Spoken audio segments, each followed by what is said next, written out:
వాక్య భాగాన్ని మనం చదివాం. కీర్తనల గ్రంథం 19వ అధ్యాయం మొదటి రెండు వచనం నేను చదువుతాను. ఆకాశములు దేవుని మహిమను వివరించుచున్నవి, అంతరిక్షము ఆయన చేతి పనిని ప్రచురపరుచుచున్నది. పగటికి పగలు బోధ చేయుచున్నది, రాత్రికి రాత్రి జ్ఞానము తెలుపుచున్నది. వాటికి భాష లేదు, మాటలు లేవు, వాటి స్వరము వినపడదు. చాలు. ఆకాశములు దేవుని మహిమను వివరించుచున్నది. ఎవరు? ఆకాశాలు దేవుని మహిమను వివరించుచున్నది. అంతరిక్షము ఆయన చేతి పనిని ప్రచురము పరుచుచున్నది. ప్రచురపరచడం అంటే ప్రకటిస్తుంది. అయితే విషయం ఏంటంటే వాటికి భాష లేదు, ఏమండి స్వరము లేదు, ఇంకొకటి మాటలు లేవు. ఏదైనా వివరించాలంటే భాష ఉండాలి. కొన్ని భాష లేకపోయినా స్వరమైన ఉండాలి. కొన్ని స్వరము లేకపోయినా మాటలైనా ఉండాలి. ఈ మూడు లేవు. మరి ఇవి ఎలా వివరిస్తున్నాయి? ఆకాశములు దేవుని మహిమను వివరిస్తున్నాయి అంటున్నాం. ఈ మూడు లేవు కదా, ఇవి ఎలా వివరిస్తున్నాయి? ఇవి ఎలా వివరిస్తున్నాయంటే క్రియల ద్వారా వివరిస్తున్నాయి. దేవుడు ఈ ఆకాశానికి ఇచ్చిన ఆజ్ఞను అవి నెరవేర్చి దేవునిని తెలియజేస్తున్నాయి. దేవునిని తెలియజేస్తున్నాయి. ఆకాశములు దేవుని పనిని, దేవుడిచ్చిన ఆజ్ఞలను నెరవేరుస్తూ దేవుని మహిమపరుస్తున్నాయి. దానికి భాష అవసరం లేదు, భావము తెలియజేస్తున్నాయి. ఏమంటే భాష ఎందుకు? మనిషికి భాష ఎందుకు? మనిషి తనలోని భావాలను తెలియజేయడానికే మనిషికి భాష అవసరం. ఇప్పుడు భాష లేకపోయినా తన క్రియల ద్వారా దేవుడు చెప్పిన పనిని మేము చేస్తున్నామని భావాన్ని తెలియజేస్తున్నాయి అని మనం ఇక్కడ చూడవచ్చు. అలాగనే యోబు గ్రంథము 12వ అధ్యాయము 7వ వచనం నుండి మనం చూస్తే, యోబు గ్రంథము 12వ అధ్యాయము 7వ వచనం నుండి మనం చూస్తే, అయినను మృగములను విచారించుము, అవి నీకు బోధించును. ఆకాశ పక్షులను విచారించుము, అవి నీకు తెలియచేయును. చదువు. భూమిని గూర్చి ధ్యానించిన ఎడల అది నీకు బోధించును. సముద్రంలోని చేపలను నీకు దానిని వివరించు. ఏమండి? ఇక్కడ మనం ఆలోచిస్తే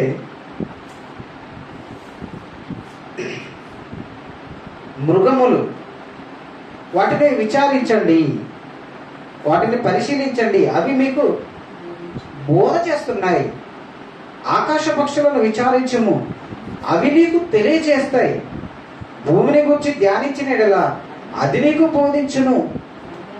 సముద్రంలోని చేపలను నీకు దానిని వివరించును.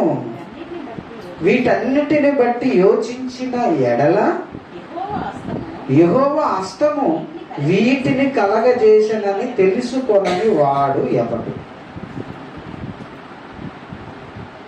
తెలుసుకొనలేని వాడు ఎవడు? ఏవండి, ఎంత సింపుల్ అంటే దేవుడు ఉన్నాడని తెలుసుకోవడానికి మనిషికి మరో మనిషి వెళ్ళి దేవుడి గురించి చెప్పవలసిన అవసరత లేదు. చాలా సింపుల్. ఒక మృగమును నువ్వు విచారిస్తే అర్థమైపోతుంది దేవుడు చేశాడని. ఒక పక్షిని నువ్వు ధ్యానిస్తే సరిపోతుంది దేవుడు చేశాడని. భూమిని ధ్యానిస్తే సరిపోతుంది అది నీకు బోధిస్తుంది అని. సముద్రంలోని చేపలను నీవు చూస్తే సరిపోతుంది, అది నీకు వివరిస్తుంది. సముద్రంలోని చేపలు మీకు వివరిస్తాయి అంటున్నాడు. ప్రియమైన దేవుని పిల్లలారా, మనం ఆలోచిస్తే దేవుడు ఉన్నాడని తెలుసుకోవడానికి, దేవుడి గురించి తెలుసుకోవడానికి ఈ ప్రకృతిలో ప్రతి దాని నువ్వు ఆలోచిస్తే నీకు అర్థమవుతుంది, నీకు ఈజీగా అర్థమవుతుంది. ఎవరు మరొకసారి 9వ వచనాన్ని మనం చదివితే 8వ వచనం నుండి, భూమిని ధ్యానించిన ఎడల అది నీకు బోధించును, సముద్రంలోని చేపలను నీకు దానిని వివరించును. వీటన్నిటిని బట్టి నువ్వు ఆలోచించు. మనిషిని దేవుడు చెప్తున్నమాట, మృగములను, ఆకాశ పక్షులను, భూమిని, సముద్రంలోని చేపలను, వీటన్నిటిని నువ్వు ఆలోచించు. ఆలోచిస్తే నీకు అర్థమవుతుంది. నువ్వు ఆలోచిస్తే నీకు అర్థమవుతుంది. ఆలోచించాలి. ఈరోజు మనము చేప గురించి మనం ఆలోచించాలి. ఏ చేప అది?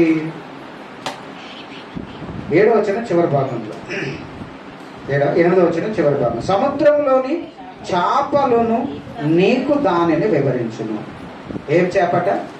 సముద్రంలోని చేప. యోబు గ్రంథం 12వ అధ్యాయం 7వ వచనంలో. అందరూ బైబిల్ తీసి చూడండి. యోబు గ్రంథం 12వ అధ్యాయము 8వ వచనాన్ని మనం చూస్తే, సముద్రంలోని చేపలను నీకు దానిని వివరించును. దేనిని? వీటన్నిటిని బట్టి నీవు యోచించిన ఎడల యెహోవా హస్తము వీటిని కలగజేశానని తెలుసుకోలేని వాడు ఎవడు? దేవుడు కలగజేశాడు అని తెలుసుకోవాలి. రెండవది, అవి నీకు వివరించేది ఏంటి? ఒకటి, దేవుడు కలగజేశాడని అవి నీకు తెలియజేస్తున్నాయి. ఒకటేమో అవి ఎలా బ్రతుకుతున్నాయో అటు బ్రతుకు మనకు ఒక పాఠము నేర్పుతుంది. ఆలోచించారు ఎవరండి? ఒక ఉప్పు చేపను, అంటే సముద్రంలో చేప, ఈ చేపది ఉప్పు చేప. ఎందుకంటే సముద్రంలో నీరు అంతా ఎలా ఉంటుంది? ఉప్పు, భయంకరమైన ఉప్పు. దానిని కనుక బీపీ పేషెంట్స్ అన్నమాట. ఎవరు? ఉప్పు ఎక్కువ తింటే ఏమవుతుంది? బీపీ పెరుగుతుంది. సముద్రంలో ఉప్పు నీరు త్రాగామనుకోండి, బీపీ పేషెంట్లకు వెంటనే బీపీ పెరిగిపోతుంది. భయంకరమైన ఉప్పుగా ఉంటుంది నీరు. ఇప్పుడు ఈ చేపను గురించి మనం ఆలోచిస్తే, ఉప్పు చేపను గురించి మనం ఆలోచిస్తే, ఈ ఉప్పు చేప ఎక్కడ పుడుతుంది? ఆ ఉప్పు నీటిలోనే పుడుతుంది. ఎక్కడ బ్రతుకుతుంది? ఆ ఉప్పు నీటిలోనే బ్రతుకుతుంది. ఎక్కడ చనిపోతుంది? ఉప్పు నీటిలోనే చనిపోతుంది. కానీ ఆ చేప మాంసంలో, ఆ చేప శరీరంలో ఉప్పు ఉండదు. అందుకనే షీఫిష్లు, అంటే సముద్రపు చేపలు. ఈ షీఫిష్లు మనము తెచ్చుకొని వండుకుంటున్నప్పుడు, ఇది ఉప్పు సముద్రంలో నుండే తెచ్చాము కనుక ఈ కూరలో నేను ఉప్పు వేయకపోయినా సరిపోతుంది అనుకుంటామండి. అన్నేసి చూడు, నన్నేసి చూడు అంటుంది ఎవరు? ఉప్పు అంటుందా? అంటుంది. దానికి భాష లేదు. ఇవన్నీ సృష్టిలోని భాగమండి. భాష లేదు, వాటికి స్వరము లేదు, మాటలు లేవు, అయినా అంటుంది కదా. అంటుందా? అంటుంది. పువ్వును చూస్తే చెబుతుంది చేసింది దేవుడని. భాష ఉందా? మాటలున్నాయా? స్వరం ఉందా? చెబుతుందా? లేదు. చెబుతుంది. ఎందుకంటే నన్ను మనిషి చేయలేదు. ఏ పువ్వు కింద వెళ్ళి మీరు దాన్ని పూసిన తర్వాత కింద మేడ్ ఇన్ అని ఎవరైనా రాసిన పేరు ఏమైనా ఉందా? మనిషి చేసిన పేరు. Made in China, made in Japan, made in India. ఒక పువ్వు దాన్ని చూస్తే అర్థమవుతుంది ఇది దేవుడు చేసాడని నువ్వు యోచిస్తే అర్థమవుతుంది అన్నాడు. అందుకని ఇప్పుడు చేప ఉప్పు నీటిలో ఉన్న ఆ ఉప్పు ఆ చేప శరీరంలో కనిపించదు. కనిపించదు కాదు, టేస్ట్కి కూడా తగలదు. ఉప్పు చేప అండి. దాని దేహం చూడండి ఎంత జాగ్రత్తగా అది ఉప్పును తన శరీరంలోకి రాకుండా జాగ్రత్త పడుతుందో ఆలోచించాలి. మన శరీరంలో, మానవ దేహంలో పైన వాతావరణాలు ఖచ్చితంగా ఎఫెక్ట్ని ఇస్తాయి. మనము మట్టిలో పడుకున్నాం అనుకోండి, మట్టిలో పొర్లుతున్నాం అనుకోండి, మన శరీరం అంతా ఏ వాసన వస్తుంది? మట్టి వాసన వస్తుంది. చలికాలం, విపరీతమైన చలి, మంచు ఉందనుకోండి, ఆ మంచుకు మన శరీరం ప్రభావితం అవుతుందా లేదా? అవుతుంది. కాబట్టి తుమ్ములు వస్తాయి, దగ్గులు వస్తాయి, జలుబు వస్తుంది, చివరికి జ్వరం వస్తుంది. దేని వలన? మంచు, చలి. ఈ చలి ఏం చేస్తుంది? మన శరీరంను ప్రభావితం చేసి మనం అనారోగ్యానికి కారణమవుతున్నాం, అనారోగ్యానికి దారి తీస్తుంది. ఏంటి? చలికాలం అనేది మానవ దేహాన్ని ప్రభావితం చేస్తుంది. అలాగనే ఎండాకాలం, ఇప్పుడు ఈ ఎండలు కూడా విపరీతంగా ఈ వేడి మనకి ఏం చేస్తుంది? వేడి దెబ్బ, అదే వడ దెబ్బ. దీని వలన జ్వరము, ఏమన్నా వేడి జ్వరాలు, అనారోగ్యం పాలైపోతూ ఉంటాం. అంటే ఈ ఎండలనే, ఈ వాతావరణం, ఎండాకాలం మన దేహాన్ని ఏం చేస్తుంది? ప్రభావితం చేస్తుంది. అలాగనే వర్షాకాలం, వర్షపు నీరు, కొత్త నీరు వచ్చిందంటే అనారోగ్య బారిన పడతాం, కొత్త కొత్త జ్వరాలు వస్తూ ఉంటాయి. అంటే ఈ 3 కాలాలు మన దేహాన్ని ఏం చేస్తున్నాయి? ప్రభావితం చేస్తున్నాయి. కానీ దేహాన్ని చాపకున్న ఆ దేహము, ఉప్పులో ఉన్న ఉప్పు ఏమాత్రము చేపను ప్రభావితం చేయడం లేదు. నిజంగా చేప చాలా జాగ్రత్త పడుతుంది. ఉప్పు నీటిలో ఉన్న చేపకు ఉప్పు అంటకుండా చేప చాలా జాగ్రత్తలు పడుతుందట. ఏమండి? చేప ఉప్పు నీరే త్రాగుతుంది, ఆ ఉప్పు నీరే స్వీకరించాలి. నోట్లో చేప అంటే తెలుసు కదండి, నోటిని ఆడిస్తూ ఉంటుంది. ఆక్సిజన్ రావాలంటే నోటిని ఆడిస్తూ నీళ్లు నోటిలోకి తీసుకెళ్ళి ఈ వెనక రెప్ప వీటిని ఏమంటారండి, సైడ్ ఉండేటి సెలవులే అంటారు కదా, వాటి ద్వారా నీటిని విడిచిపెడతా ఉంటుంది. ఈ మధ్యలో నీటిలో ఉన్న ఆక్సిజన్ స్వీకరిస్తాం. ఇప్పుడు ఉప్పు నీరు తీసుకున్న ఈ చేప, ఉప్పు నీరును స్వీకరించిన ఈ చేప ఆ నీటిలో ఆక్సిజన్ స్వీకరిస్తుంది, ఉప్పును బయటికి నెట్టేస్తుందట. అలాగా పులుసులు ఉంటాయి కదా, పులుసులు, చేపలను పులుసులు, ఆ పులుసులు ద్వారా బయటికి ఉప్పును పంపిస్తుందట ఉప్పు చేప. ప్రియమైన దేవుని పిల్లలారా, అంటే అది ఉప్పు నీటిలో ఉన్న ఉప్పును అంటకుండా, ఉప్పును తన శరీరంలో ఇంజెక్ట్ చేయకుండా, ఉప్పును తన శరీరంలో భాగం కాకుండా ఎంత జాగ్రత్త పడుతుంది. అందుకనే మీరు చేపను గూర్చి, సముద్రంలో చేపలను, యోబు గ్రంథం 12:7-8 సముద్రంలోని చేపలను నీకు వివరించును. ఏం వివరిస్తాయి? ఇదిగో ఈ సముద్రంలో ఉన్న ఉప్పు చేపనైన నేను నా శరీరంలో అంటకుండా నేను జాగ్రత్త పడుతున్నాను. మీరు కూడా ఈ లోకంలో ఉన్న వాటిని, లేదా ఈ లోకంలో ఉన్న మాలిన్యము మీకు అంటకుండా మీరు జాగ్రత్త పడండి. ఇప్పుడు ఏమండి? మీరు జాగ్రత్త పడండి. యాకోబు పత్రిక 1వ అధ్యాయం 27వ వచనం చివరి భాగాన్ని మనం చూస్తే, యాకోబు పత్రిక 1వ అధ్యాయం 27వ వచనాన్ని మనం చూస్తే, తండ్రి అయిన దేవుని ఎదుట పవిత్రమును నిష్కలంకమునైన భక్తి ఏదనగా, దిక్కులేని పిల్లలను, విధవరాలను వారి ఇబ్బందుల్లో పరామర్శించుటయు. ఇది మనకి పాట. ఇహలోక మాలిన్యము తనకంటకుండా తన్ను తాను కాపాడుకొనుటయే నిజమైన భక్తి తండ్రి అయిన దేవుని ఎదుట. ఏ మాలిన్యము? ఇహలోక మాలిన్యం. మనకంటకుండా మనల్ని మనమే కాపాడుకోవాలి. ఈ లోక మాలిన్యం అనగా పాపం. ఈ లోకంలో ఉన్న పాపము మనకంటకుండా మనల్ని మనము కాపాడుకోవాలి. అది నేర్పుతుంది ఈ ఉప్పు చేప. ఎందుకంటే చేప, ఉప్పు సముద్రంలో ఉన్న ఉప్పు తన శరీరంలో లేకుండా అది జాగ్రత్త పడుతుంది, తన శరీరంలో భాగం కాకుండా జాగ్రత్త పడుతుంది. ఆ ఉప్పు తన శరీరంలో నిల్వ ఉంచుకోకుండా ఆ శరీరంలో ఉప్పును బయటికి పంపిస్తుంది. కానీ ఉంటున్నది మాత్రం ఉప్పు సముద్రంలో. ఇది ఉప్పు చేప నేర్పుతున్న పాఠం. అలాగనే దేవుడు అంటున్నాడు, ఏమండి? ఇహలోక మాలిన్యము తనకంటకుండా తన్ను తాను కాపాడుకునుటయే నిజమైన భక్తి. మొదటిదేమో దిక్కులేని పిల్లలను, విధవరాలను వారి ఇబ్బందులు పరామర్శించారు, భక్తులు. రెండోది, ఇహలోక మాలిన్యము తనకంటకుండా తనను తాను కాపాడుకోవాలి. ప్రియమైన దేవుని పిల్లలారా, ఎంత కష్టమండి. ఈ లోక మాలిన్యం మనకు అంటకుండా ఉండాలంటే ఎంత కష్టపడాలి, చాలా కష్టపడాలి. చేప కూడా చాలా కష్టపడి బ్రతుకుతుంది సముద్రంలో. సముద్రాన్ని విడిచి బయటికి వెళితే అది బ్రతకలేదు, నేల మీద అది బ్రతకలేదు. ప్రియమైన దేవుని పిల్లలారా, కానీ సముద్రపు చేప చాలా రుచిగా ఉంటుంది.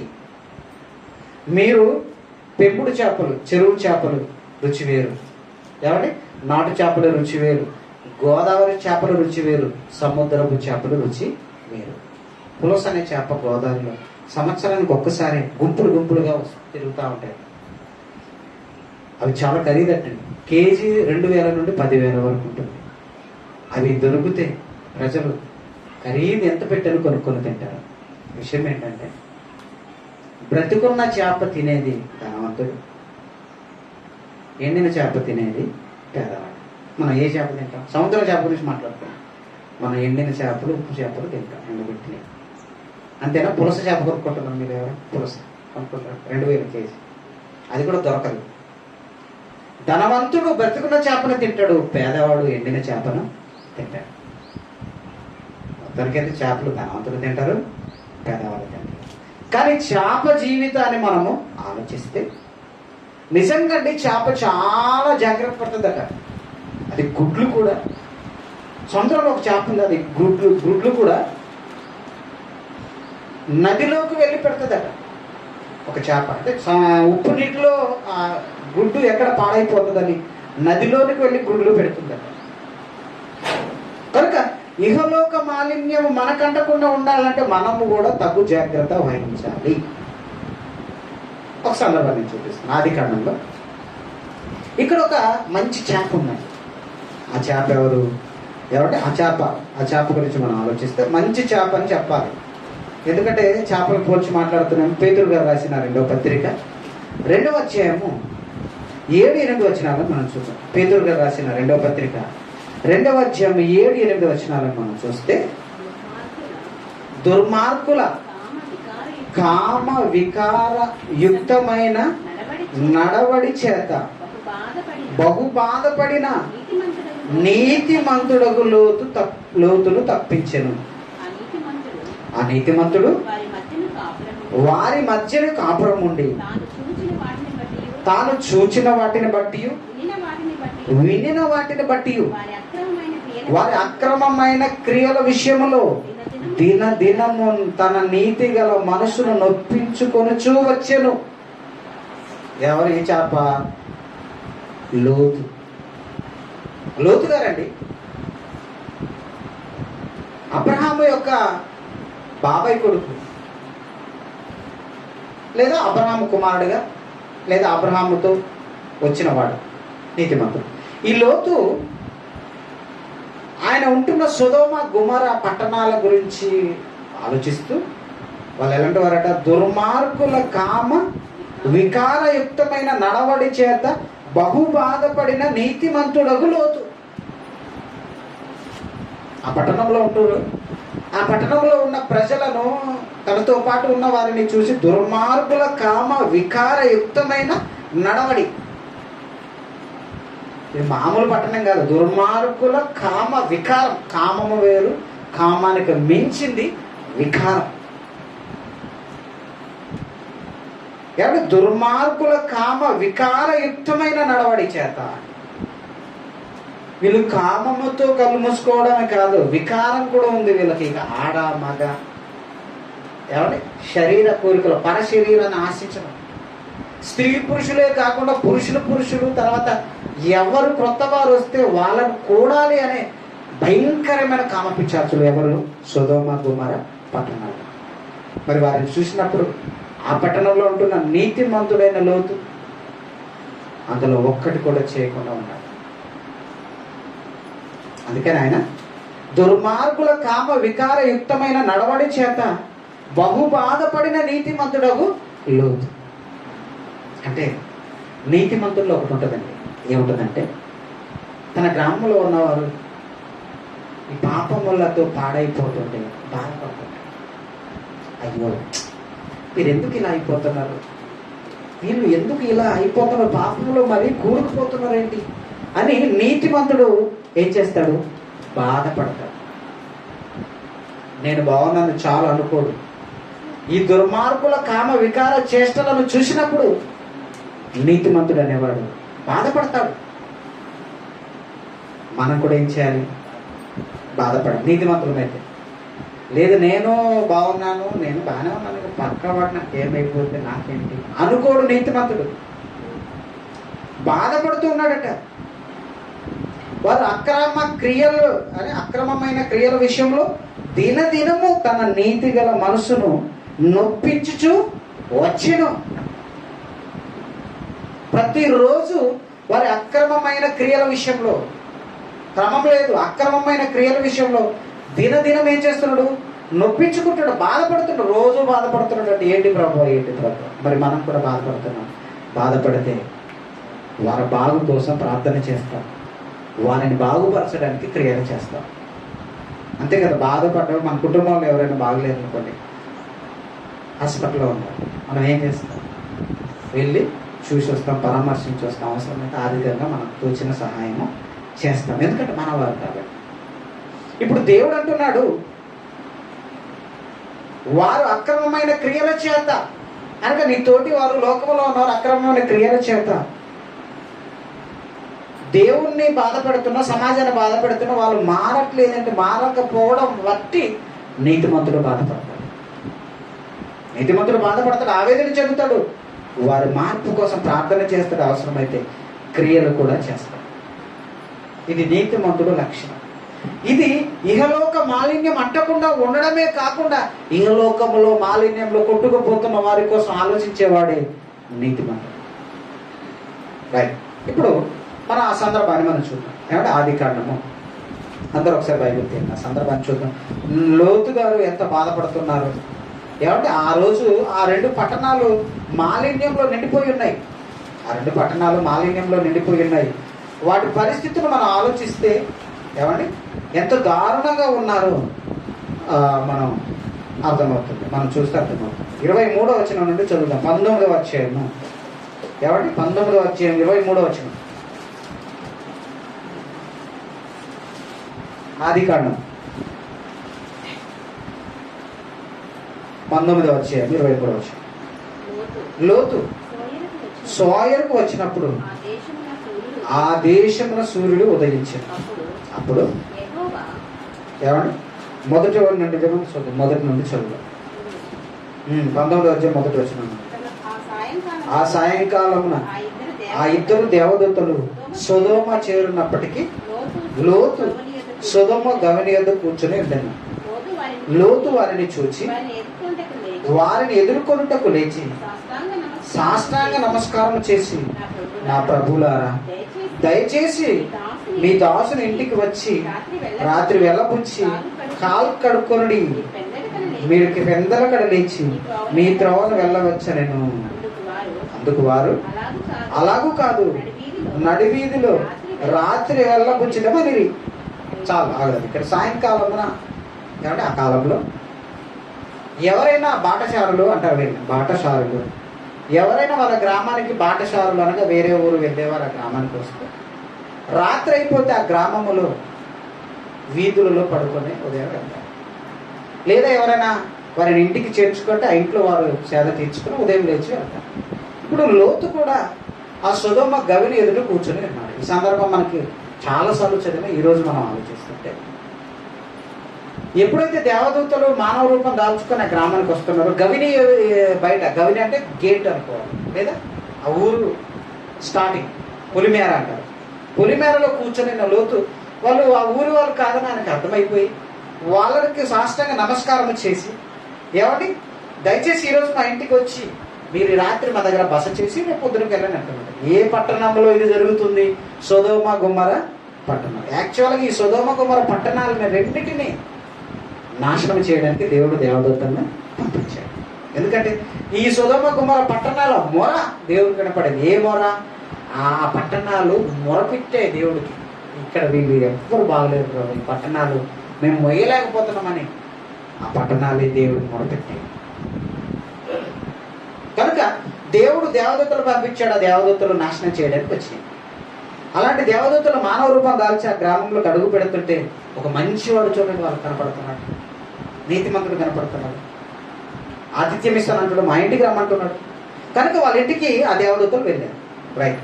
ఇప్పుడు 4వ వచనం, వారు తిని తృప్తి పొంది వాళ్ళ ఇంటికి వెళ్ళి సేద తీర్చుకుని తిని తృప్తి పొందక తర్వాత 4వ వచనం, వారు పండుకొనక ముందు ఆ పట్టణస్థులు అనగా సొదొమ మనుష్యులు, బాలురు, వృద్ధులు, ప్రజలందరూ నలుదిక్కుల నుండి కూడి వచ్చి ఆ ఇల్లు చుట్టివేసి లోతును పిలిచి, ఈ రాత్రి నీ యొద్దకు వచ్చిన మనుషులు ఎక్కడా? మేము వారిని కూడినట్లు మా యొద్దకు వారిని వెలుపలికి తీసుకొని రమ్మని అతనితో చెప్పగా. ఏమడుగుతున్నారు? భోజనం కాదు అడుగుతున్నారు. ఈ రాత్రి నీ ఇంటికి కొత్త విడిది అతిథులు వచ్చారు కనుక వారిని భోజనం చేసి వారు పండుకొనక ముందు ఆ గ్రామస్తులు, బాలురు, వృద్ధులు, ప్రజలందరూ ఒక్కరు కూడా బాగలేరండి. ప్రజలందరూ ఆ ఇంటికి వచ్చారంటే, ఎందుకంటే కొత్త సరుకు దిగిందండి, కొత్త మనుషులు వచ్చారండి, వాళ్ళని కూడాలని. ఎంత కామ వికార చేస్తారండి వీళ్ళు. అంటే వీళ్ళు ఏ స్థాయిలో ఉన్నారు చూడండి. ఈ పట్టణస్థులు ఎంత మాలిన్యం ఉంది ఈ పట్టణంలో. ఇది మనం ఆలోచిస్తున్నాం. ఈ పట్టణం ఎంత మాలిన్యం, ఎంత పాపముతో నిండి ఉంది. అప్పటికి లోతు గారు, వద్దయ్యా ఆ పని చేయొద్దు, వాళ్ళిద్దరు వచ్చారు మా ఇంటికి అతిథులకు ఇలాంటి అన్యాయం మనం చేయొద్దు, ఇలాంటి దారుణమైన స్థితిలోని మన గ్రామంలో మనము కనిపించకూడదని బతిలాడినా వినలేదు. అవసరమైతే నా కుమార్తెలను పంపిస్తాను, వారిని పాడు చేయండి అని, వీళ్ళని విడిచిపెట్టండి అని బతిమాలిన వాళ్ళు వెళ్ళలేదండి. అప్పుడే దేవదూతలు వెంటనే ఆ లోతుని ఇంటి లోపలికి లాగేసి ఆ ఇంటి గడియలు వేసి, వెంటనే మేము మీకు చెప్తున్నాను, దేవదూతలు కదండి, లోతు, నీవు, నీ కుటుంబం, నీ కుమార్తెలు, అవసరమైతే నీ కుమారులు ఉన్నారా, నీ కోడలు ఉన్నారా, వాళ్ళు వీలైనంత మంది వెంటనే ఈ గ్రామాన్ని విడిచిపెట్టి మీరు వెళ్ళిపోవాలి. వెళ్ళిపోతున్నప్పుడు ఇదిగో పక్కన ఉన్న గ్రామానికి వెళ్ళండి. ఈ గ్రామాన్ని, ఈ 2 పట్టణాలను మేము ఏం చేస్తున్నాం తెలుసా? అగ్ని గంధకాలు కురిపించి పాడు చేయబోతున్నాం. కనుక మీరు బయలుదేరండి. వెళ్ళేటప్పుడు ఒక్క నిమిషం వెనక్కి తిరిగి మాత్రము చూడద్దు. తెలుసు కదా సందర్భం, వెనక్కి తిరిగి చూడొద్దు. అప్పటికి వాళ్ళు సర్దుకుంటున్నారు. కాబట్టి ఆ సందర్భాన్ని మనం చూస్తే వాళ్ళు సర్దుకుంటున్నారు. బయలుదేరండి అని చెప్పిన వెంటనే బయలుదేరకుండా వాళ్ళు సర్దుతున్నారండి. 21 వచనం, 20 వచనంలో బ్రతుకుతూరని చెప్పాను. 20 వచనం, ఇదిగో పారిపోవుటకు ఈ ఊరు సమీపంలో ఉన్నది. కరెక్ట్గా వచనం చదువు, కరెక్ట్గా లెండి.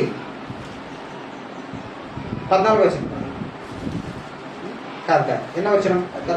17. రైట్, చదువు. ఆ దూతలు వారిని వెలుపలికి తీసుకొని వచ్చి తర్వాత వచ్చిన తర్వాత ఆయన, నీ ప్రాణము దక్కించుకున్నట్లు పారిపోమ్ము, వెనుకకు చూడకము, ఈ మైదానములో ఎక్కడను నిలవక నీవు నశించిపోకుండా ఆ పర్వతమునకు పారిపోమ్మని చెప్పగా. లోతు, ప్రభువా అలా కాదు, ఇదిగో నీ కటాక్షము నీ దాసుని మీద వచ్చి ఉన్నది, నా ప్రాణము రక్షించుటకు వలన నీవు నా ఎడల కనపరిచిన కృపను గణపరిచితివి. నేను ఈ పర్వతమందు తప్పించుకొని పోలేను, ఈ కీడు నాకు సంభవించి చచ్చిపోదునేమో. అంటే అంత దూరం నువ్వు చూపిస్తున్న ఆ పట్టణ కొండకు పరిగెత్తమంటున్నావు కదా, అంత దూరం నేను పరిగెత్తలేనేమో, మళ్ళీ వెనక్కి తిరిగి చూడొస్తున్నావు కదా. కనుక ఈ దగ్గరలో ఉన్న, పక్కన ఉన్న, అదేనా, ఇదిగో పారిపోవుటకు ఈ ఊరు సమీపంలో ఉన్నది, ఆ చిన్నది, అంటే చిన్నది అంటే సోయరు, ఇక్కడ పక్కన ఉన్న సోయర్కు తప్పించుకొని పోతాను. ఓకే, అక్కడ కూడా వెనక్కి తిరగకుండా ఏం చేయాలి? పారిపోవాలి. ఇది కండిషన్. ఒకరు వెనక్కి తిరిగి చూసావా ఏమైపోతుంది? చచ్చిపోతాడు అని చెప్పాడు. అప్పుడు వాళ్ళు ఏం చేశారు? లోతు సోయర్కు వచ్చినప్పుడు ఏమండి చదవండి, 23 వచ్చిన, లోతు సోయర్కు వచ్చినప్పుడు ఆ దేశంలో సూర్యుడు ఉదయించను. అప్పుడు యెహోవా సొదొమ మీదను గొమొర్ర మీదను యెహోవా యొద్ద నుండి గంధకమును అగ్నిని ఆకాశం నుండి కురిపించి ఆ పట్టణమును మైదానమును అంతటిని పట్టణంలో నివసించే వారిని అందరినీ నేల మొలకలను నాశనము చేశాను. కాబట్టి ఎవరిని కూడా దేవుడు నాశనం చేశాడు? పట్టణంలో ఉన్న నేల మొలకలు కూడా నాశనం అయిపోయాయి. ఎందుకంటే అగ్ని గంధకాలు దేవుడు కురిపించాడు. అయితే లోతు భార్య అతని వెనక నుండి తిరిగి చూచి ఉప్పు స్తంభం ఆయను. చాలు. ఇక్కడ జరిగిన మిస్టేక్ ఏంటంటే, లోతు తనతో పాటు తన 2 కుమార్తెలు, తన భార్య. ఎంతమంది బయలుదేరారు? 4. ఈ 4లో కండిషన్ ఏంటి? వెనక్కి తిరిగి చూడొద్దు. మీరు అక్కడికి వెళ్ళేదాకా వెనక్కి తిరిగి చూడొద్దు. చూసారా? చచ్చిపోతారు. బ్రతకరు అని చెప్పాడు. అయితే వీళ్ళు పరిగెత్తారు. పక్కన అడిగారు, పక్కన సోయరికి వెళ్తానంటే ఓకే వెళ్ళమన్నాడు. అక్కడికి వెళ్ళేసరికి తెల్లవారి. అంటే ఇదంతా రాత్రి. తెల్లవారి ఉదయానికి అక్కడ వాళ్ళు చేరుకున్నారు. కానీ రాత్రి వెళుతున్నప్పుడు పట్టణం గురించి, ఇంకా పట్టణాలు ఉన్నాయా లేవా, దేవుడు ఎందుకు వెళ్ళమన్నాడు ఆలోచన కలిగి లోతు భార్య మనకి తిరిగి చూసి, అంటే ఉప్పు సముద్రంలో ఉన్న ఉప్పు చేప ఉప్పును అంటించకుండా మనకు కనిపిస్తే, ఈ చేప ఈ ఉప్పును ఏం చేసింది? అంటించుకుంది. ఈ లోకములో లేదా ఈ పట్టణాలు ఏమైపోతాయి, వెనక్కి తిరిగి చూడొద్దు అని దేవుడు చెప్పిన వెనక్కి తిరిగి చూసింది. అంటే లోకాశల్లోకి వెనక్కి వెళ్ళింది ఆవిడ. అందుకే ఆవిడ గురించి రాయబడింది అనమాట. లోకాశల్లో పడిపోయిన లోతు భార్య వల్ల మీరు ఉండకండి. అంటే లోకంలో ఉన్నది ఉందా, పోయిందా?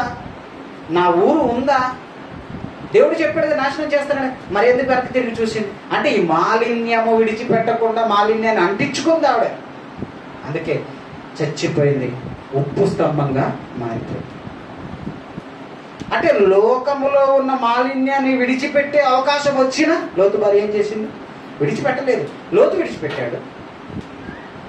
లోతు కుమార్తెను విడిచిపెట్టి పారిపోయారు. మరి లోతు భార్య ఎందుకు వెనక్కి తిరిగి చూసింది? అంటే ఆ పట్టణం ఉందా లేదా? దేవుడు చెప్పాడుగా, వినలేదు, నమ్మలేదు. అంటే లోకములో ఉన్న మాలిన్యం అంటించుకోవాలని ఆవిడకి తాపత్రయం. సరే వెళ్ళిపోయారు. ఎక్కడికి వెళ్ళారు? సోయరికి వెళ్ళిపోయారు. 30 వచనం. ఇప్పుడు మనం ఆలోచిస్తే, లోతు భార్య శకం ముగిసింది. తర్వాత కుమార్తెలు లోతు ముగ్గురు కలిసి ఎక్కడ ఉన్నారు? సోయర్లో నివసిస్తున్నారు. 30 వచనం. లోతు సోయర్లో నివసించుటకు భయపడి తన 2 కుమార్తెలతో కూడి సోయర్ నుండి పోయి ఆ పర్వతమందు నివసించింది. ఏమండి? సోయర్ అనగా పట్టణం, అంటే చిన్న గ్రామం. అక్కడ నివసించకుండా అక్కడ ఉండడానికి భయపడి ఎక్కడికి వెళ్ళాడట? పర్వతం. పర్వతానికి వెళ్ళిన తర్వాత అతడును అతని 2 కుమార్తెలు ఎక్కడ నివసించారట? గుహ. అంటే పర్వతంలో గుహలో నివసించారు వీళ్ళు. ఊరు విడిచిపెట్టి వెళ్ళిపోయారు. ఇది లోతు చేసిన తప్పు అనుకోవచ్చు. కుమార్తెల పట్ల వాళ్ళంత దారుణంగా ఆలోచించారు. అప్పుడట అట్లుండగా 31 వచనంలో, అక్క తన చెల్లితో, మన తండ్రి ముసలివాడు, సర్వలోక మర్యాద చొప్పున మనతో పోవుటకు లోకంలో ఏ పురుషుడు లేడు అని అక్క తన చెల్లితో మాట్లాడుతుంది. ఇవి మాట్లాడొచ్చండి అక్క చెల్లెలు ఇద్దరు. ఇప్పుడు మనల్ని కూడటానికి అక్క చెల్లెలుగా మనకి ఒక పురుషుడు కావాలి. సర్వలోక మర్యాద చొప్పున మనం కూడటానికి ఒక పురుషుడు కావాలి. మన తండ్రి ముసలివాడైపోతున్నాడు కనుక మనం ఏం చేద్దాం? రాత్రంతా మద్యం ఇచ్చి తండ్రికి, అంటే ద్రాక్షరసం ఎక్కువ పోస్తే మత్తు వస్తుంది కాబట్టి తండ్రితో మనము పాపం చేద్దాం. ఒక బిడ్డ, 2 బిడ్డలు తండ్రితో చేయవలసిందండి ఇది. దీనికి వాళ్ళు మళ్ళీ పెట్టిన పేరేంటండి? సర్వలోక మర్యాద చొప్పున. ఈ మర్యాద ఎక్కడిది? సర్వలోక మర్యాద అంటున్నారు. ఇందుకు ఏ లోక మర్యాద ఇది మాట్లాడుతున్నారంటే, ఇదిగో సొదొమ గొమొర పట్టణాల్లో ఉన్న ఆలోచన. వాళ్ళు బయటకైతే వచ్చారు కానీ, సొదొమ గొమొర పట్టణాలను విడిచిపెట్టి బయటకైతే వచ్చారు కానీ, వారిలో ఈ మలినం పోలిక.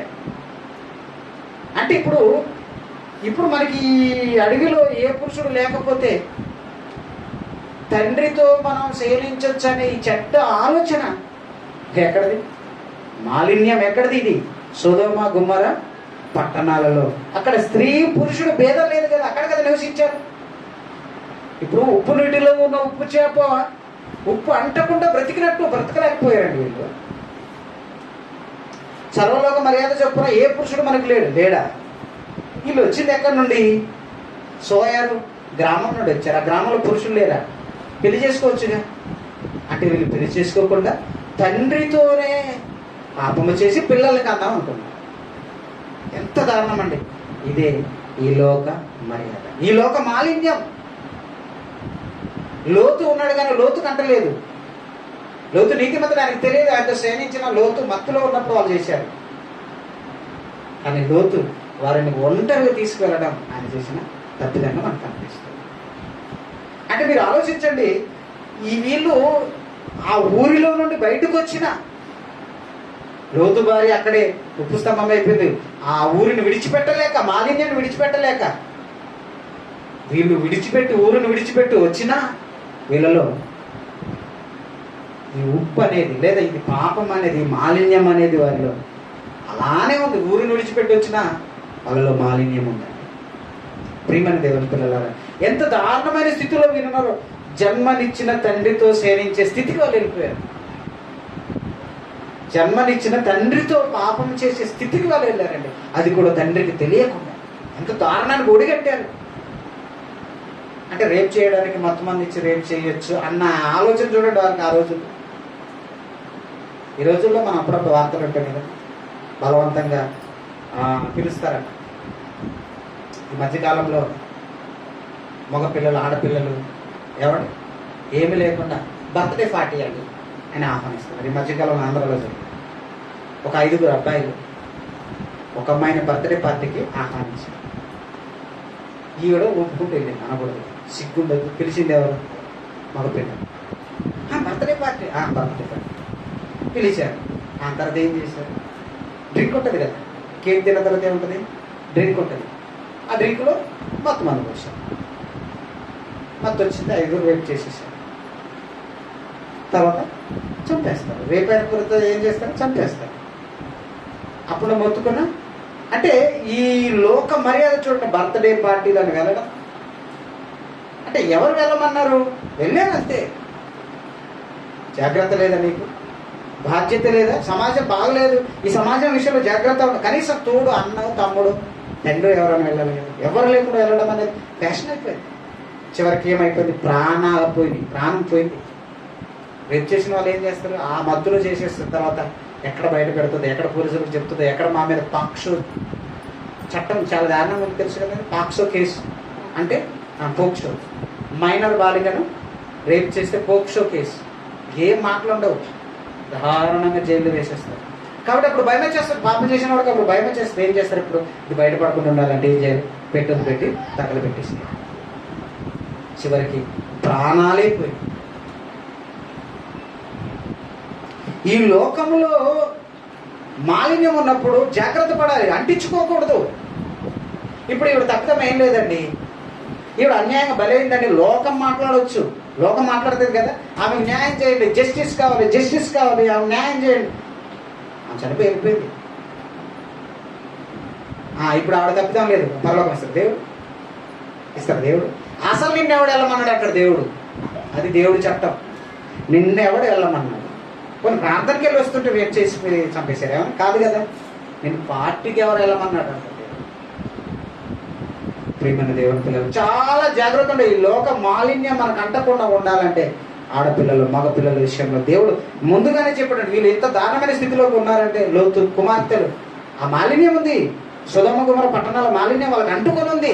వాళ్ళు ఎక్కడికి వెళ్ళినా అది అలా వచ్చేస్తుంది. వాళ్ళకి దారుణమైన స్థితిలోకి వెళ్ళిపోయారు. ఈరోజు బైబిల్లో బూతులు ఉన్నాయని చెప్పుకోవడానికి ఇదిగో వీళ్ళ జీవితాలు మనకు కనబడుతుంది. చాలామంది వీటిని చూసి బైబిల్లో బూతులు ఉన్నాయండి.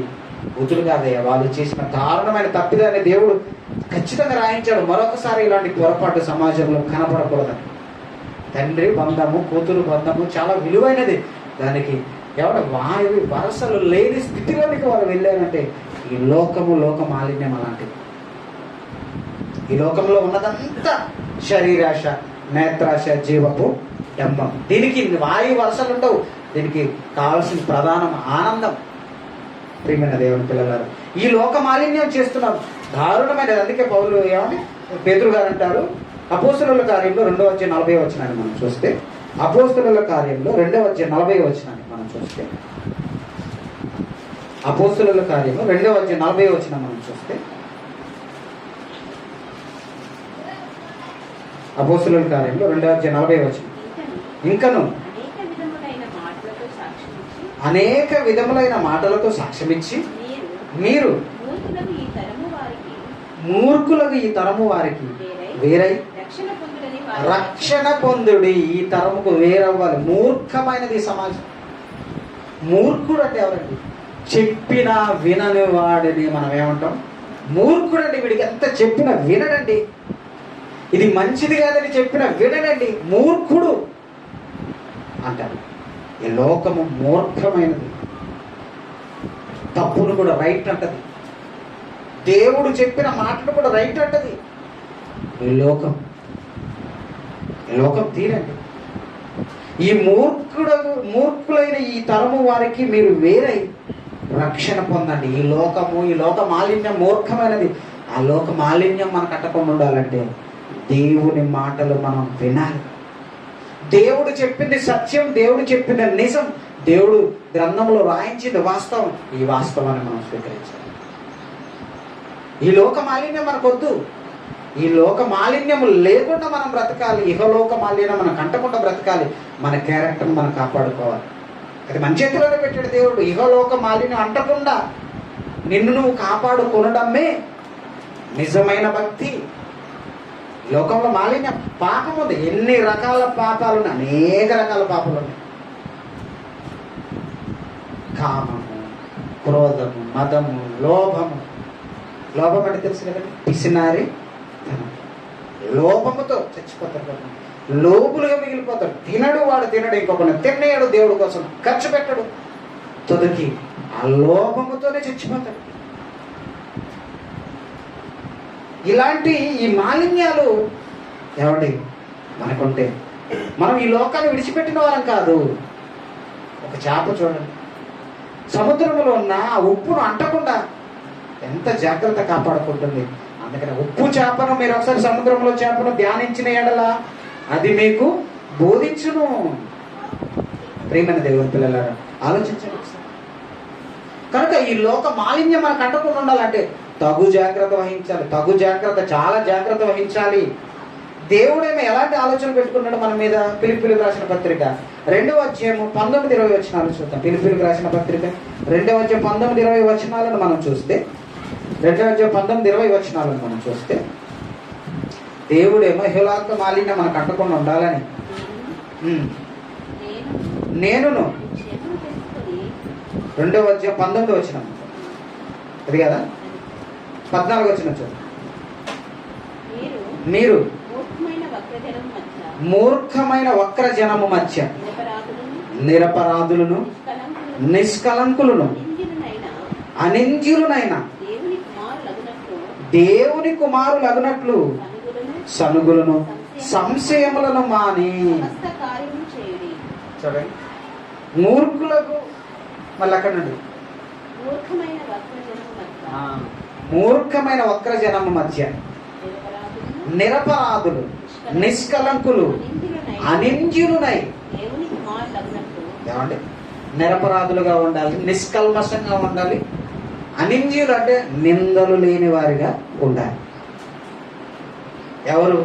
మన పట్ల దేవుడు పెట్టుకున్న కోరికల ఆలోచన. ఇహలోక మాలిన్యం అంటే అవి అంటకుండా ఉండమేనండి. నిరపరాధులు, నిష్కలంకులు, అనింద్యులు, సనుగులు సంశయములు మాని సమస్త కార్యములు చేయండి. నిరపరాధులుగా, నిష్కలంకులుగా, అనింద్యులుగా ఉండాలి. ఇదే ఇహలోక మాలిన్యం కదా. దీనిని మనం అంటకుండా ఉండాలి. ఒక ఉప్పు చేప చూడు, ఉప్పులోనే ఉంటుంది కానీ ఉప్పు అంటనే. ఒక తామర పువ్వు చూడండి, బురదలో నుండి వస్తుంది కానీ ఆ బురద దానికి ఉంటుంది. ఈ ప్రకృతిలో పెట్టాడు దేవుడు. ఈ సృష్టిని ధ్యానిస్తే నీకు అర్థమైపోతుంది. మరి మనం ఎందుకు ఈ లోకంలో పాపం అంటే, ఈ పాపం ఎందుకు మనకంటుతుంది? మనకెందుకు పాపము మనం చేయకపోయినా మనకు అంటుతుంది? కారణం ఆ పాపములో మనం పడుకొని దొర్లుతున్నామే. ఇహలోక మాలిన్యం తనకు అంటకుండా ఒకనాడు దుర్మార్గుల కామ వికార చేష్టలకు బహు బాధపడ్డాడు లోతు. నువ్వు బాధపడితే నీకు బాధపడుతుంది. నువ్వు ఆలోచిస్తావు, ఈ లోక మాలిన్యం నీకు ఉండకూడదు, మనకు ఉండకూడదు అండి. ఇహలోక మాలిన్యం మనలో కనపడకూడదు. మనం మాలిన్యం కలిగిన వారమా? అయితే మాలిన్యం ఏదో ఒకరోజు మనం కాటు వేస్తుంది. ఎవడి ఆ సొదొమ గుమొర పట్టణాలను విడిచిపెట్టి వచ్చారు లోతు కుమార్తెలు, వాళ్ళు మంచివారే అప్పటి వరకు, వెనక్కి తిరిగి చూడలేదు, దేవదూతలు చెప్పిన మాట విన్నారు. ఎవరు సోయరుకు వచ్చారు, అక్కడ నివాసం ఉన్నారు. అక్కడ నుండి వాళ్ళు అడవిలోకి లేదా పర్వతం మీదకి వెళ్ళిన తర్వాత గుహలో నివసించిన తర్వాత వాళ్ళలో మరలా మాలిన్యం బయటకు వచ్చింది. ఇహలోక మాలిన్యం, లోక మర్యాద చొప్పున అన్నారు వాళ్ళు. లోక మర్యాద అక్కడ ఉందంటే ఈ లోక మాలిన్యం మనల్ని ఏం చేస్తుందంటే పాపములోకి నడిపిస్తుంది. లేదా ఈ లోక మాలిన్యం మనం పట్టేసుకుంటుంది. ఈ లోక మాలిన్యం విషయంలో చాలా జాగ్రత్త పడాలి. ఒక ఉప్పు చేపను చూపించాడు. మరి వీటి రోజులు మనం బయటపడాలంటే ఏం చేయాలి? దేవుడు మనల్ని బయటపడే ఒక శక్తిని మనకి ఇచ్చాడు, తన ఆత్మశక్తిని మనకి పంచాడు. ఈ శరీరంతో మనం బలహీనం అయిపోతామని దేవుడు తన ఆత్మశక్తిని మనకి ఇచ్చాడు. ఆత్మశక్తిని మనకి ఇచ్చాడు. ఎంత అవమానం, ఒక సేవకుడికి అవమానం, సంఘంలో వారికి అవమానం. ఏం లేదు, ఒక మెసేజ్ అనుకుంటారు. అందుకని మగపిల్లలు ఆడపిల్లలు మెసేజ్ చేసుకోవడం అస్సలు మంచిది కాదు. సంఘంలో వారు కూడా ఆడపిల్లలు ముఖ్యంగా యవనస్తులు ఏమనంటే ఇక్కడ మాట్లాడుకోవాలి తప్ప నేను పలానా చెల్లితో మాట్లాడుతున్నాను అన్నప్పుడు తల్లిదండ్రులు జరపడాలా. చెల్లి అక్కతో అందట, చదివాం కదా, చెల్లి అక్క చెల్లితో అందట లోక మర్యాద చొప్పునని. చెల్లెలు పిల్లలు అయ్యండి, మగపిల్లలు ఆడపిల్లలతో మెసేజ్లు అసలు పెట్టదు. ఏదన్నట్టు డైరెక్ట్ మాట్లాడాలి. డైరెక్ట్ అంటే ఇక్కడ వచ్చినప్పుడు బాగున్నా వచ్చేలా ఎలా ఉండొచ్చు అంతే, అందరి ముందు మాట్లాడాలి. అంతకు మించి ఎక్స్ట్రా పోయినాం అనుకోండి, ఎవరు లేనప్పుడు మాటలు వేరే ఉంటాయండి. ఇప్పుడు సెల్ ఫోన్లో మాట్లాడుతున్నారు అనుకో, ఎవరు లేరు, వాళ్ళిద్దరే మాట్లాడుతుంటారు కాబట్టి మాట జారుద్ది. జారినప్పుడు అటు జారాడు కానీ నేను జారుతాను, ఎవరికి తెలియదు కదా అనుకుంటాను. కానీ ఒక ఆయనకి తెలుస్తుంది, ఆయన దేవుడు. నీ మాట నోటికి రాక మునుపే దేవుడు ఏమన్నాడు, నాకు తెలుస్తుంది. మనల్ని ఆవరించున్నాడు దేవుడు. అంటే మాలిన్యంలోకి మనం వెళ్ళకూడదని ఎంత జాగ్రత్తలు దేవుడు చెప్పాడండి, ఎంత జాగ్రత్తలు చెప్పాడు. చాలా భయంకరమైనదండి ఈ పాపం. తిమోతికి రాసిన 2వ పత్రిక 1వ అధ్యాయం 7వ వచనం. తిమోతికి రాసిన 1వ పత్రిక 1వ అధ్యాయం 7వ వచనాన్ని మనం చదివితే, దేవుడు 2వ పత్రిక 1వ అధ్యాయం 7వ వచనం. దేవుడు చదవండి, మనకు శక్తియు ప్రేమయు ఇంద్రియ నిగ్రహమును గల ఆత్మనే గాని పిరికితనము గల ఆత్మను ఇవ్వలేదు. ఎంత మంచివాడండి దేవుడు. ఈ శరీరము మనల్ని పాపంలో పడేస్తుందని దేవుడు ఈ శరీరాన్ని నడిపించే తన ఆత్మను మనలోకి పంపించి, తన ఆత్మను మనకిచ్చి, మనకు శక్తియు ప్రేమయు ఇంద్రియ నిగ్రహము గల ఆత్మనే. ఏ నిగ్రహము?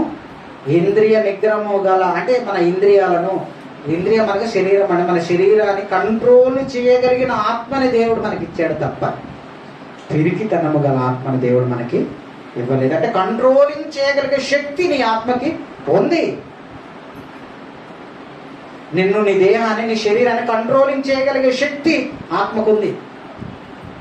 అందులో ఏంటంటే కామమే కాకుండా మత్తు కూడా, మత్తు మన శరీరంలో మత్తు కూడా మనల్ని బానిసలుగా చేసి ఈ లోకమాలిన్యం మండించడానికి ప్రయత్నం చేస్తుంది. మత్తు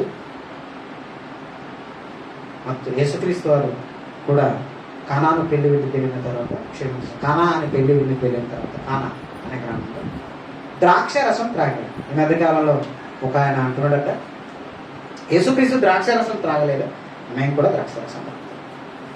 ద్రాక్ష రసం ఏమంటారు ఇంగ్లీష్లో? వైన్ అంటారు. కనుక మేము కూడా వైన్ షాప్కి వెళ్ళి త్రాగుతున్నాం. అంటే త్రాగుతున్నది ఏంటి? ద్రాక్ష రసం. నిజమే, వైన్ షాప్లో వైన్ తాగితే ద్రాక్ష రసమే. కానీ ఏ వైన్ అది? కొల్లబెట్టి, పులియబెట్టి, కిక్కిచ్చిన, కిక్కును అంటే మొరకబెట్టి పుల్లబెట్టింది అది, దాన్ని బాటిల్లో పెట్టారు.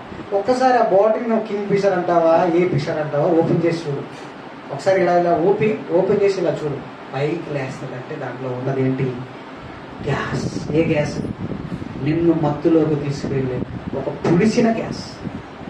అప్పుడు బయటకు వస్తాయి కదండి మన దేహంలో నుండి గ్యాస్లు. అదే ఎవడన్నా దాన్ని పీల్చుతారండి, కానీ దీన్ని పీల్చడానికి ఇష్టపడతారు. మొత్తండి పులిసిపోయిన ఆహారం అప్పుడు తేరుపుల రూపంలో మనకు వస్తుందా? పులిసిపోయింది. అలా పులిసిపోయింది నీ శరీరంలో నీకు చిరాకు అనిపిస్తే ఆ వైన్ షాప్లో పులియబెట్టింది, మురగబెట్టింది తాగుతున్నామంటే ఎందుకు అలా అయిపోయాడంటే మనిషి మత్తుకు బానిస అయిపోయాడు. ఇప్పుడు ఇలా బానిస అయిపోయిన వీరిని జాగ్రత్త చేయడానికి దేవుడు ఇంద్రియ నిగ్రహం గల ఆత్మను ఇచ్చాడు. కంట్రోల్ చేయగలగాలి. కంట్రోల్ చేయలేకపోతున్నట్టు ఆత్మ బలహీనం అయిపోయింది, శరీరము బలమైనది అయిపోయింది. ఎందుకంటే శరీరానికి ప్రాతినిధ్యం ఇచ్చావు, శరీర కోరికలు తీర్చుకోవడానికి ఆత్మను బలహీనపరిచావు. కానీ దేవుడు ఏమిచ్చాడు? ఇంద్రియ నిగ్రహము కలిగిన శక్తినే నీకు ఇచ్చాడు, మంచి ఆత్మనే ఇచ్చాడు. ఆ నిగ్రహాన్ని నువ్వు కోల్పోయావు. ప్రియమైన దేవుని పిల్లలు, అంటే ఇలాంటి పరిస్థితిలో ఉన్నప్పుడు ఒకవేళ బలహీనమైపోయావా అయితే జాగ్రత్తలు కూడా చెప్పాడు దేవుడు. ఎంత మంచివాడండి. మత్తుకు బానిసైన వాడి గురించి దేవుడు చెప్పాడండి. వ్యభిచారానికి బానిసైన వాడి గురించి దేవుడు చెప్పాడండి. సామెతల గ్రంథంలో వ్యభిచారానికి బానిసైన వాడి గురించి ఏం చెప్పాడు తెలుసా? అసలు నువ్వు వేశ్య గృహము వైపే ఆ బజార్కి నువ్వు వెళ్తాడు. ఏమన్నా దేవుడు? ఆ వేశ్య ఎప్పుడైతే అనగా నీకు ఏ స్త్రీ అయితే బలహీనమైన స్త్రీగా ఉందో అసలు ఆ బజారు నువ్వు వెళ్ళదు. ఫోన్లో నెంబర్ ఉంటే వెంటనే ఏం చేయాలి? డిలీట్ చేయాలి. డిలీట్ చేయకుండా నేను జాగ్రత్త ఉన్నాను అనుకున్నాను. ఏదో ఒకరోజు బలహీనమైన ఒక క్షణం వస్తుంది. ఆ రోజు టింగ్ను ఫోన్ చేస్తా అట్లండి ఏమండి అన్నదనుకో రెక్కల వాల్సుకొని వెళ్ళిపో. అందుకనే దేవుడు అసలు ఆ బజార్కే వెళ్ళొద్దు అన్నాడు.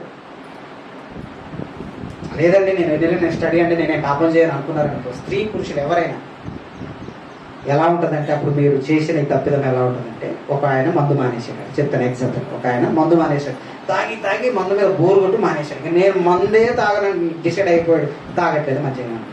ఈయన్నే ఒకరోజు ఏ పని లేదు, ఏదో పని కోసం వెతుకుతున్నాడు. వెతుకుతుంటే ఒక ఆఫర్ వచ్చింది. ఎక్కడ? నీకు 15,000 రూపాయలు జీతం ఇస్తాం, అన్నీ ఫ్రీ, అక్కడే భోజనం ఫ్రీ, ఆ షాప్లో తినేది తాగేది ఫ్రీ అన్నమాట. ఓకే అనుకుని వెళ్ళాడంట. ఆ షాప్ బార్ షాప్ అనుకో. మందు మానేసినాడు, ఇక మందు తాగని అనుకున్నాడు. వెళ్ళి బార్ షాప్లో పనిలో దూరాడు అనుకో. మళ్ళీ తాగుతాడు, మానేస్తాడు. తాగుతాడు, ఎందుకంటే ఆయనకి ఆ పిచ్చి ఉంది. మానేశాడు. నేను అది మళ్ళీ త్రాగకూడదు అనుకుని అనుకున్నాడు, భక్తిగా బ్రతుకుతున్నాడు. కానీ పని ఎక్కడ దొరికింది? బార్ షాప్లోనే దొరికింది. ఇప్పుడు ఖచ్చితంగా మందు తాగుతాడా? తాగకుండా ఉంటాడా? తాగుతాడు. నీకు ఎంత ఇంద్రియ నిగ్రహం శక్తి ఉన్నా నువ్వు పోయి వాడేసుకొని దానిలోనే పొర్లుతూ ఉంటే ఏదో ఒకరోజు నాతో ఒక చుక్క పడదాయి. పడ్డ తర్వాత ఎండిపోయిన నాలుక ఏమైపోయింది? పచ్చగా. అప్పటి నుండి ఇక మరి పచ్చగా ఎప్పుడు ఉండాలి కదా నాలుక. అంతవరకు పిడుచుకట్టుకుపోయిన నాలుక ఏమైపోయింది? ఎంత పచ్చగా ఉంటుంది కదా, బానిస అయిపోతాడు. అందుకని వీటికి దూరంగా పారిపోమన్నాడు దేవుడు. అది వ్యభిచారం కానీ మద్యం కానీ దానికి దూరంగా నువ్వు పారిపోన్నాడు దేవుడు. నీకు ఎంత శక్తి ఆత్మనిచ్చినా అటువైపు నువ్వు వెళ్ళొద్దన్నాడు. ఎందుకంటే ఈ లోక మాలిన్యం అలాంటిదని. మాలిన్యం అది పాపమునికి ఏమంటుంది? అయస్కాంత శక్తి ఉంటుందండి. అది వాటేసుకుంటుందట, పట్టేసుకుంటుందట మనల్ని. లోక మాలిన్యం అండి. ఈ లోకంలో పాపం అలాంటిదండి. అందుకని దేవుడు ఇంద్రియ నిగ్రహంలో శక్తిని ఇచ్చినా నువ్వు అటువైపు వెళ్ళొద్దని దేవుడు చెప్పాడు. ఎంత మంచివాడు దేవుడు. ప్రియమైన దేవుని పిల్లలను, అలా దేవుడు ఈ లోక మాలిన్యం అంటకుండా మనల్ని జాగ్రత్తగా చూస్తున్నాడు. అయినా నీలో ఎవరు తొడపాటు, జారిపోవడము, తొట్టిల్లడం ఉంటుంది కాబట్టి దేవుడు ఒక మాటను చెప్పాడు. యాకోబు పత్రిక 1:21 ఇక చివరికి నీవు తట్టుకోలేకపోతున్నావు, ఇహలోక మాలిన్యాన్ని నువ్వు దాటలేకపోతున్నావు అన్నప్పుడు దేవుడు ఒక సూత్రం చెప్పాడు. ఆ సూత్రమే మనం ఎప్పుడు చదివే మాట. ఏమంటే మనం ఎప్పుడు చదివే మాట. చదువుదాం మాట. 21 అందుచేత సమస్త కల్మషమును విర్రవీగుచున్న దుష్టత్వమును మాని లోపల నాటబడి మీ ఆత్మలను రక్షించుటకు శక్తిగల వాక్యమును సాత్వికముతో అంగీకరించుడి. నీ ఆత్మ పాపంలో పడిపోకుండా, నీ ఆత్మ ఏమంటే లోక మాలిన్యానికి వెళ్ళిపోకుండా ఉండాలంటే నీ ఆత్మను రక్షించేది ఒకటే, అదే వాక్యం. మీ ఆత్మలను రక్షించుటకు శక్తి కలిగిన ఒకే ఒకటి ఉంది, అదే దేవుని వాక్యం. ఆ శక్తి గల వాక్యమును నువ్వేం చేయాలి? సాత్వికముతో అంగీకరించాలి. Order the obey the order.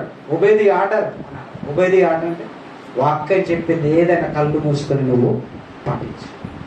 పాపంలో పడవు, ఇహలోక మాలిన్యంలో పడిపోవు. పోలీసు వ్యవస్థలో ఎలా ఉంటుంది తెలుసా?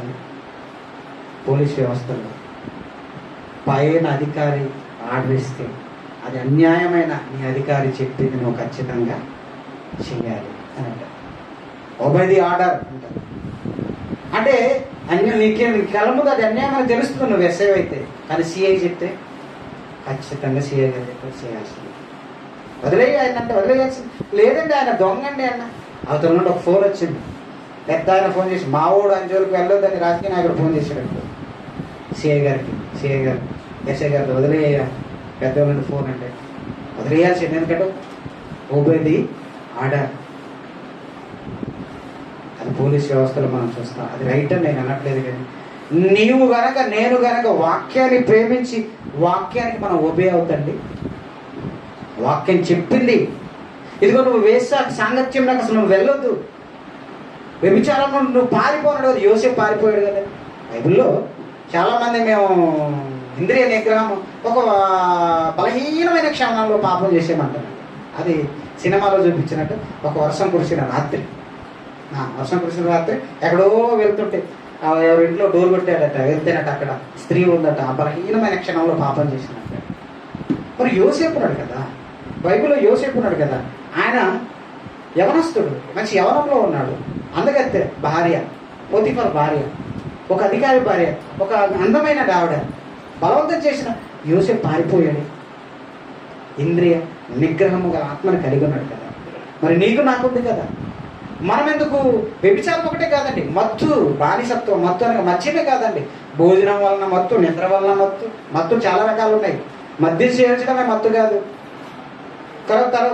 తర్వాత ఏమండి వస్త్రాలు మత్తు, పెళ్ళిళ్ళు మత్తు, ఫంక్షన్లు మత్తు, బంధువుల మత్తు.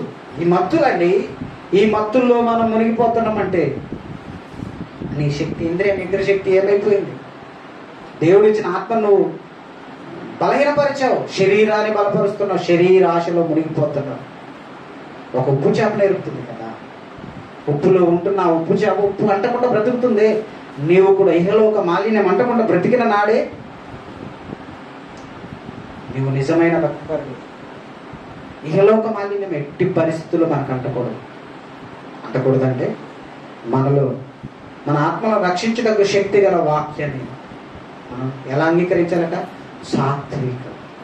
కష్టంగా కాదు, మళ్ళీ వాక్యాన్ని అంగీకరించే విధానం సాత్వికముతోను ఏమండి అంగీకరించాలి. వాక్యం చెప్పింది, ఓకే ఒబేది ఆర్డర్, నేను పాటిస్తాను. వాక్యం చెప్పింది కదా, అంటే దేవుడు చెప్పాడు కదా నేను పాటిస్తాను, బైబిల్లో ఉంది కదా నేను పాటిస్తాను, బైబిల్ చెప్పింది నేను పాటిస్తాను. నువ్వు ఎప్పుడు డిసైడ్ అవుతావు ఆనాటి నుండి నీ ఆత్మ ఇంద్రియ నిగ్రహము కలిగిన ఆత్మగా నువ్వు మారిపోతావు. లేదంటే నిగ్రహము లోపించి నిగ్రహ శక్తిని కోల్పోయి మరలా పాత స్నేహాల వైపు, లోకంలో ఉన్నవారి వైపు మనం పరిగెత్తవలసి ఉంటుంది. కనుక ఒక ఉప్పు చేప నేర్పుతున్న పాఠం, నువ్వు సముద్రంలో చేపలను నువ్వు విచారించు, అవి నీకు తెలియజేస్తాయి. ఇహలోక మాలిన్యం అంటకుండా తను తాను కాపాడుకోవడానికి ఒక చేప నేర్పుతున్న పాఠం అది. ఎందుకనంటే మనిషిని ఎవరు చూపించలేదు, యేసులు తప్ప. ఈ లోకంలో పాపము చేయకుండా బ్రతికాడు అని చూపించడానికి మనుషులు ఎవరు కనపడరు, కానీ ఒక యేసు తప్ప. ప్రకృతిలో చేప కనపడుతుంది పాపం పట్టకుండా. ఏమంటే ఒక పావురాని, ఒక అంశాన్ని కూడా దేవుడు చెప్పాడు. కాకి లేక కలకాలం బతకడం కంటే అంశం లేక 6 నెలలు అని ఎందుకన్నారంటే, కాకి ఏదైనా ఎక్కడ పడితే తింటుంది, ఎలాగైనా పెడుతుంది, కానీ అంశం మాత్రం ఏది పెడితే అది తినదు, ఎక్కడ పడితే అక్కడ వాలదు. ఒక పావురం కూడా అంతే, బురదలు వాలదు. అసలు అది ప్రాణాలే అర్పించుకుంటే తప్ప అవి బురద మట్టి ఈ చెత్తలు అవి అస్సలు రాలవై.